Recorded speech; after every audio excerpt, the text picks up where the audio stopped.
And one more thing that causes the greatest confusion is, please resolve this in any way you want. Ekam sat, vipra bhagada vadanti.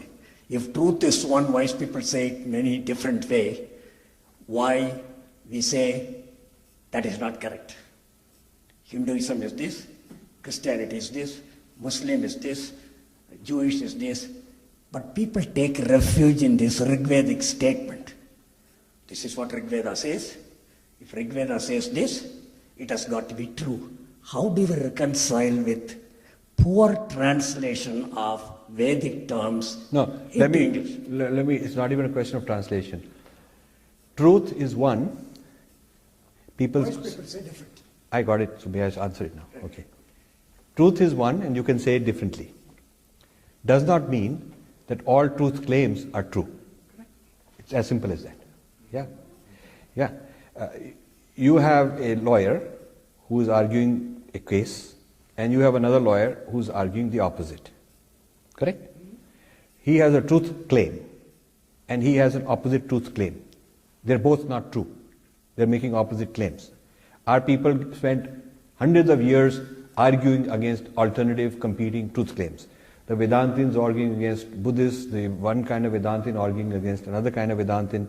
The whole idea of darshana, the whole idea of purva paksha, the whole idea of debate is to assert an alternative proposition from what you are asserting. So obviously our people never said that both are valid. Okay. Now, truth claim 1 and truth claim 2 may be contradicting each other. Otherwise there would not be dharma and adharma. There would not be Ravana. There would not be the dharma of Hitler and the dharma of Bin Laden. Obviously all truth claims are not true. So the statement merely says that the truth can be expressed in many ways. But that doesn't mean that every claim is the same. That is true. You follow what I'm saying? You don't need any Sanskrit, you don't need a translation. It is 101 logic which is being violated when people say that the meaning of one truth can be said in many ways is that every single claim of everybody must be true. Do you follow what I'm saying? Yes, sir, I do. Yeah. So don't complicate it by bringing Sanskrit and translation into it. Show people that this is an illogical application. It's an illogical application. Yeah. Because one truth can be said in 50 ways. That doesn't mean that all the 5 million claims are all valid. Yeah? So truth is one, people call it by many names, absolutely. But there is also many falsehoods. All the claims are not necessarily true.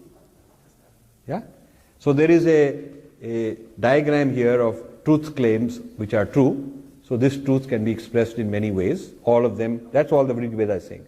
This is another diagram of many false claims. They are not the same. The Rig Veda only says that all these are the same truth. It doesn't say that every claim is the same as it. Yeah? Nowhere does it say every statement uttered by anybody on any topic is the same. Doesn't say that. If it were to say that, it would make a joke out of all philosophy, all debate, all discussion, all viveka, all discrimination, all arguments of dharma and adharma. You would say Yudhishthir had his own truth, I have my truth, Ravan had his own truth. This is such a common confusion. I had Swami Shantatmanand, head of the Ramakrishna Mission in Delhi, giving me this argument. He's saying all truth, same, how can we? So I said, then in your mission, you cannot tell good life from a wrongful life.